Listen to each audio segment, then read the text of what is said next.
Hello and welcome to Business Africa. In today's show, we look at the different challenges facing African economies, including unemployment at the top of the list. The countries called upon to increase the production of their goods and services and to integrate payment systems as a prerequisite for African Development Bank assistance. Finally, we see how investing in livestock can be a major source of income for many African countries. It is time for Africa to invest in youth empowerment and investment. Akinwumi Adesina, president of the African Development Bank, calls to African countries to become more involved in the development of young people who are increasingly facing unemployment. Africa is facing the challenge of creating nearly 12 million additional jobs to contain unemployment, according to the latest figures from the bank, which estimates the number of unemployed young people in the continent at nearly 60%. William Baiha and Nyasham Tiswa report. Unemployment remains one of the main challenges facing African economies. The issue was again raised at the 5th Tony Elumelu Foundation Entrepreneurship Forum in Abuja, Nigeria, by the president of the African Development Bank, Akinwumi Adesina, and Rwandan President Paul Kagame. Their observations are in line with the conclusions of the development banks in Africa, Asia, the Americas, and Europe. In their latest report, these financial institutions gave alarming figures on unemployment on the continent.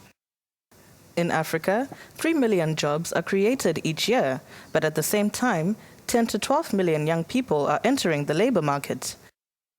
To this must be added the slowdown in the creation of formal jobs over the years, which has not kept pace with labor market entry. Another pitfall is the quality of training. In general, young people are not up to the level or ill-prepared for the positions to be filled.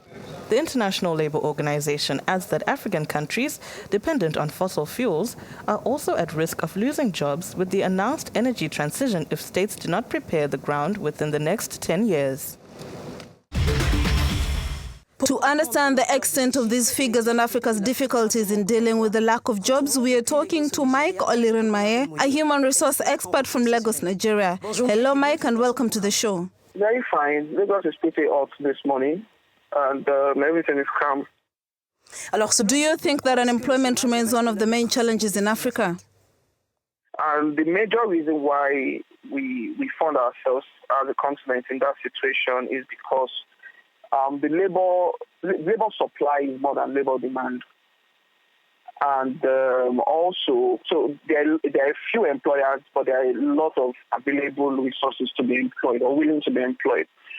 Also, Africa as a continent is not a producing continent. Africa as a continent is a marketplace, and you would agree with me that the likes of China and those industrial giants, they are into a lot of manufacturing, and a country or state or continent that is into production, manufacturing, would have need for a lot of labor. So our advantage, which is the population, will now become an advantage. But currently, Africa is a bit, in my opinion, is a bit service-oriented and just a marketplace where buying and selling is done. Does this mean that Africans do not create jobs matching the number of people in the labor market each year? Government currently in Africa seems to be one of the biggest employers. And in my opinion, I think government cannot employ everybody.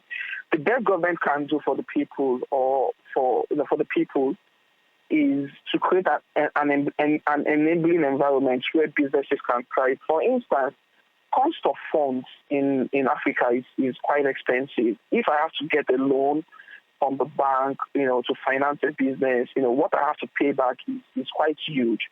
So a lot of people that could have been an entrepreneur are also in the labor market looking for a job out there because it is the environment is enabling to start a business. For instance, power is also a major issue in Africa, particularly in Nigeria. A lot of businesses need to run on generator, needs to run on diesel and all of that. So it's very, very, very difficult for people to create jobs. Rather, they are looking for jobs. Also, there's also the issue of inconsistency in our tax policies. For instance, in Nigeria, a lot of times, business owners are taxed multiple times. Do you agree that the quality of training for young people on the continent is considered to be one of the lowest in the world? Yes, I agree, because number one, our educational system is very, very weak and very, very porous. In Nigeria, for instance, the JAMB cutoff mark used to be 200, but recently it was reduced so you can get more people into the schools. So now the question a lot of people are asking is that, why reduce the standard of education, standard of entry into the universities, just for more people to be able to go to universities? Why not maintain the standard or increase the standard so at least you can have quality people, get admission, go through the rigor of school, and come out, as very good graduates. But then that's the situation we found ourselves. Also, it is also important to note that the curriculum in Africa is not moving with trend. There's a recent study that a lot of jobs will become obsolete by 2020 to 2050. A lot of jobs will become obsolete, and currently new skills will be formed. Thank you, Mike Olunmoye, for the insights. Mike is an expert in human resources in Lagos, Nigeria. Thank you very much. In the second part of this program, we will see what measures have been proposed to Africa to raise its economic level. See you in a bit.